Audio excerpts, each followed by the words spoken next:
Hey, what's up everyone? Welcome back to REDtone Studio. I'm your host as always, Red. Today I've got something really special for you. If you're into audio gear and DIY project, this should be right up your alley. I recently got my hands on the L2A Reamping Box Kit from DIY.RE. Full disclosure, they sent me this kit over for free after I agreed to do a couple of videos featuring it.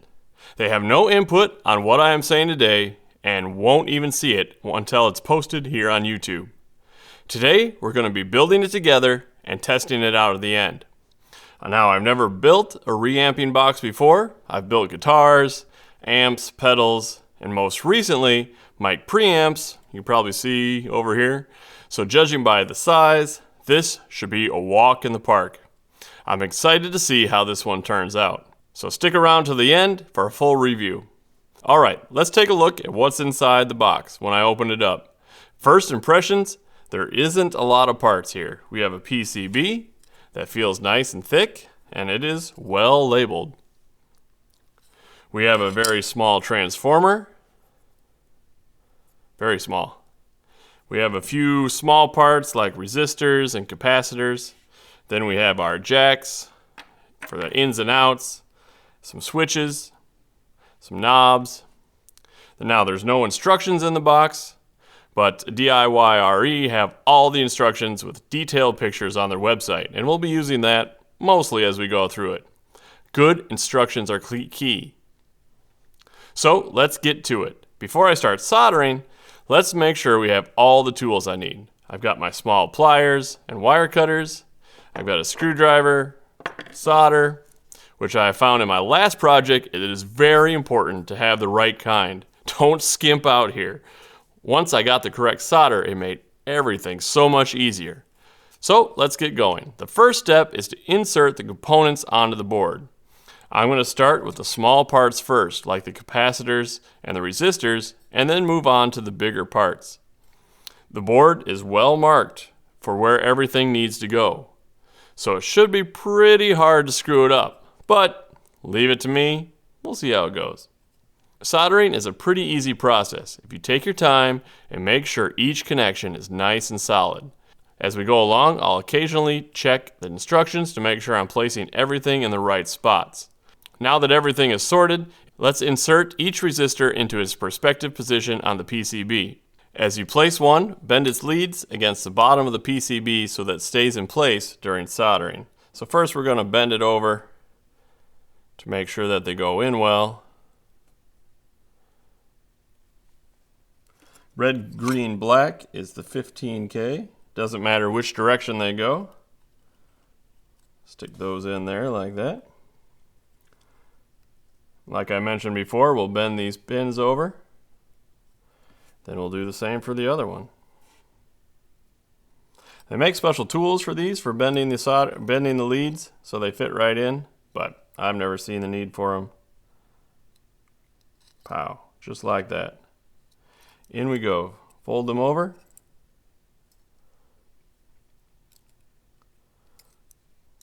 Now, let's solder it up.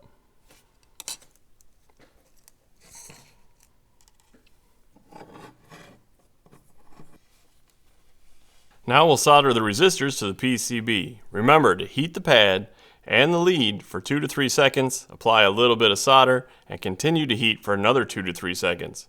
The finished joint should be shiny and just cover the pad entirely. Once that's done, use clippers to trim away the excess leads. Clip as closely as possible without damaging the solder joint. You can go back and reheat those solder joints to make them look really nice. Next, we'll do the same thing with the capacitors. These can go in either direction as they aren't polarized.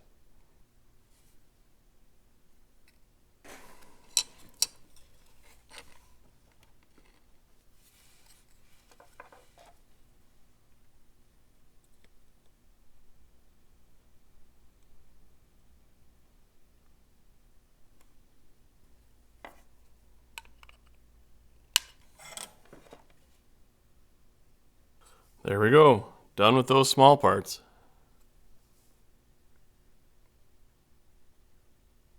So now we're going to work on the transformer, this little guy here.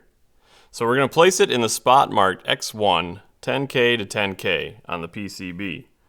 This big square there. You notice a small notch in the plastic near the pin 1 of the transformer, down here. Corresponding notch on the PCB. Once in place, solder the transformer to the PCB, making sure to leave a 20 to 30 second gap between each solder joint to prevent overheating and damaging the transformer's coil wires.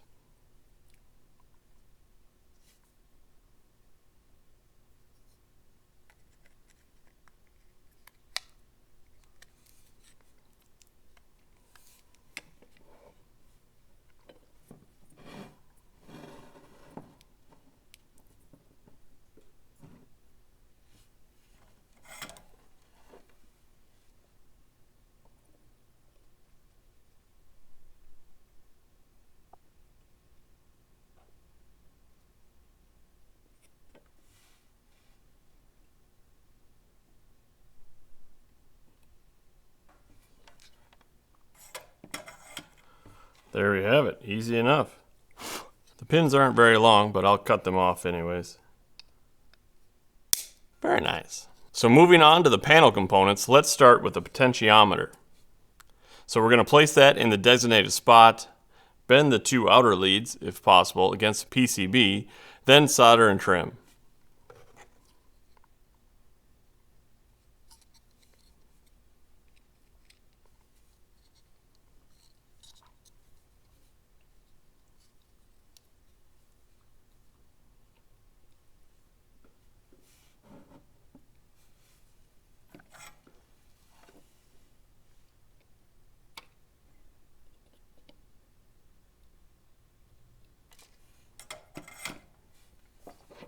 So next we'll move on the TRS jack. We'll put that into position.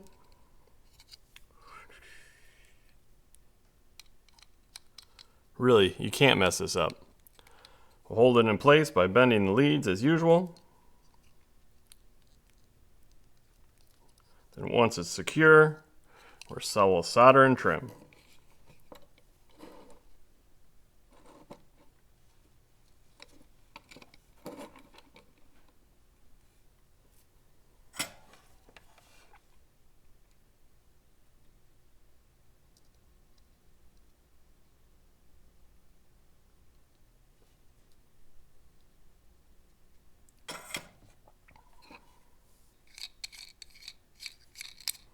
Take the nut off for later. So we're about halfway done, I'd say.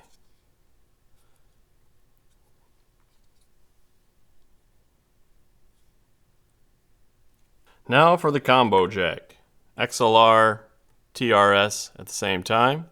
We're going to lay that right on the spot it belongs.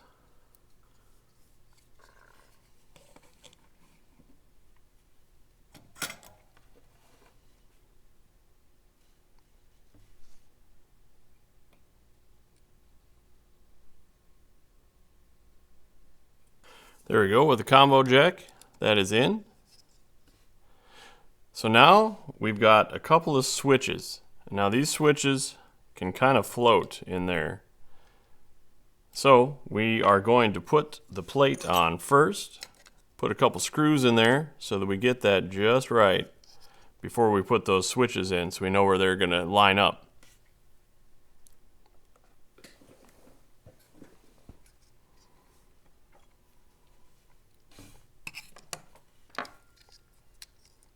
But yeah, you can see my switches are sitting right down on the PCB, and they line up perfectly as they exit the case.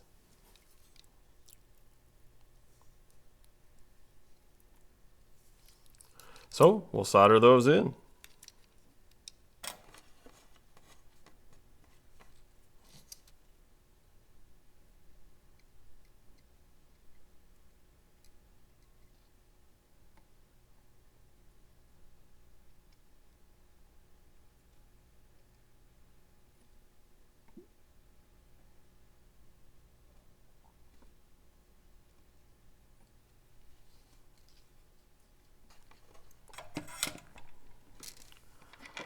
There we go. A little hokey, but we got them in there.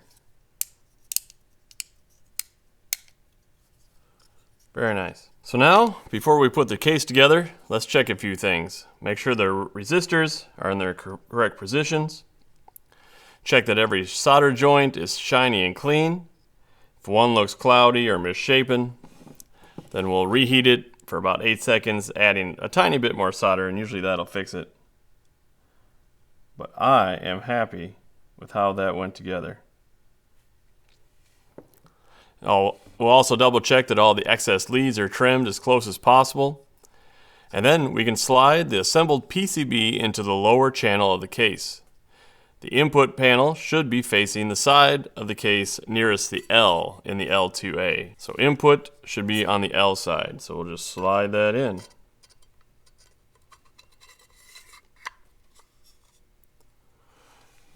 Grab our screws.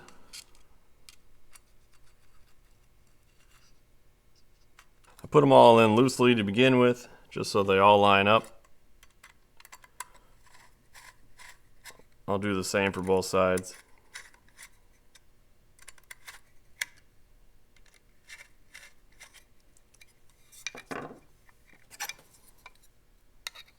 There we go. Now I can go back and tighten up all the screws nice and tight. We'll get them all eventually.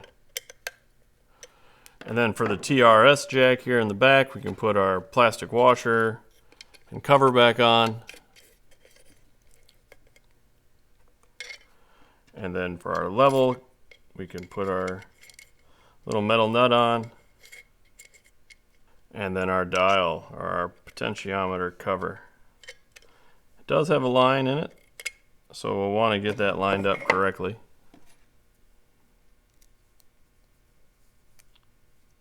There is no wrong way to put that knob on, but the way I've done it, all the way down, all the way up, so when it's sitting on the desk, it'll be just right. All right, that is the full kit done. Took me, I don't know what, 20 minutes at the most? I'll put the number down here on the screen so you can see. Yeah. 32 minutes. Probably less than that. So if you follow the instructions, you should have a solid functional device ready to go. So let's jump in and give her a test. Oh, I forgot the sticker. There is a sticker that goes on the bottom, so it fits. So it sits nice on your desk or on your amp, wherever you're going to put it. I guess 33 minutes now. There, that's nice. So to get started testing, first we're going to need a dry recording to send through the reamping box. This means we'll use a clean, direct signal from an instrument like a guitar or a bass and record it via an audio interface. In this case, I'm going to be playing my Tele direct into my interface, my QU16, nice and clean.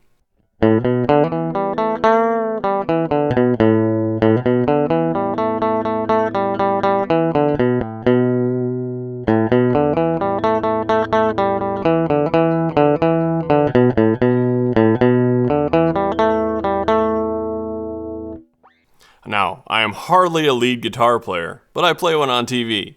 So, in this recording situation, I would use a DI box and dual record the band's amp and the clean signal at the same time. So if you need to use the clean signal to reamp later, if it's something that wasn't quite right, like too much distortion or the wrong pedal settings, this saves time from requiring the guitar player to come back in and play that lick again, and maybe not get the same feel of the original go we had at it. The reamping box has an XLR input, which is great for balanced connections. So we're going to connect the output of my QU16 to the XLR input on the reamping box. Once that's connected, the next step is to get the signal from the reamping box into the guitar amp.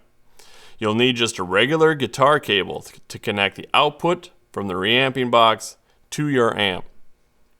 This is what will send the signal out to the amp, where it gets colored by the amp's tone and any effects, EQ, or pedals that you might apply. I've got this plugged into my deluxe clone that I built many years ago with a 15-inch speaker. I've got it powered on and adjusted to the clean tone first. This gives us a baseline to hear how the reamping box works without adding any extra distortion or effects, and then I'll be miking the amp with the proverbial SM57 to capture the tone. Now it's time for the fun part, testing the signal. I'm going to start by playing the pre-recorded dry signal from my DAW into the reamping box. The box should take that clean, line level signal and send it into the amp, as if it were a live guitar playing straight through the amp. On the amp, the tone should sound just like I'm playing through it directly.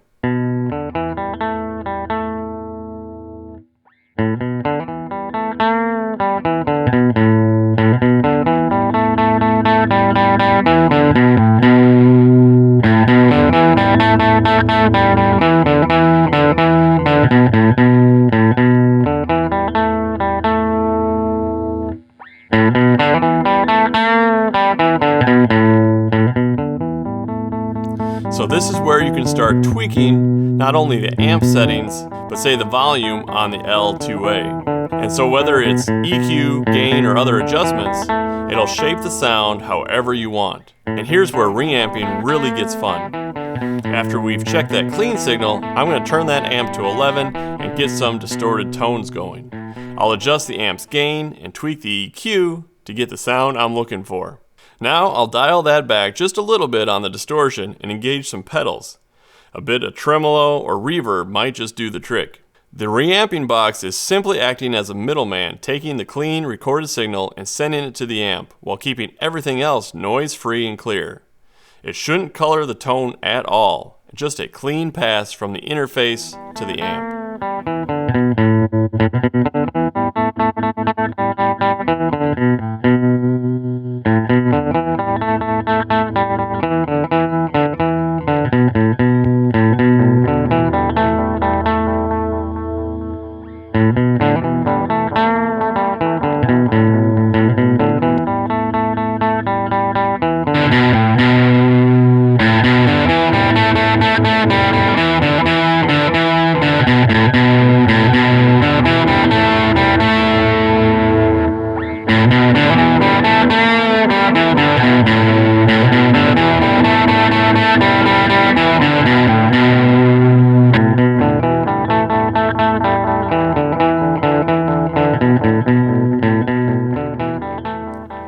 Now, if I'm happy with the sound coming out of the amp, I can go ahead and record the new tone.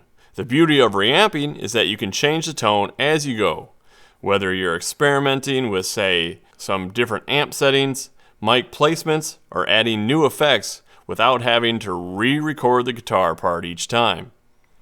It gives you complete flexibility in your recordings.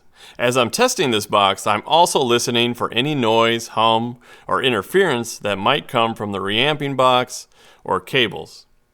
A good reamping box should keep everything nice and clean, without introducing any unwanted noise into the signal chain. Alright, now that we've built and tested this L2A from DIY.RE, let's talk about how it performs and whether or not it is worth the time. First, I have to say that the build quality is solid.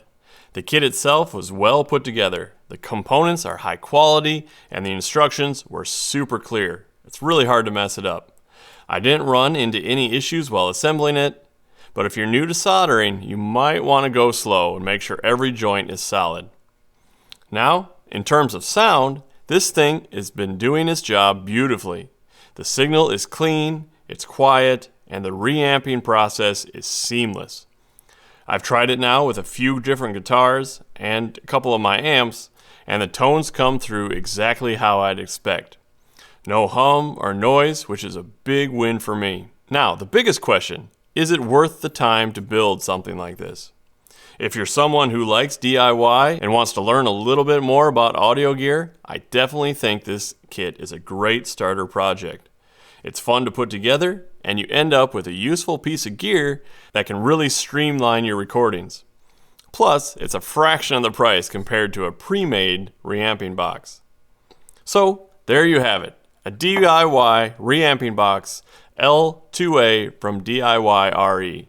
It works great, and it didn't break the bank. If you're getting into guitar recording, especially with reamping, this is a cool little project to take on.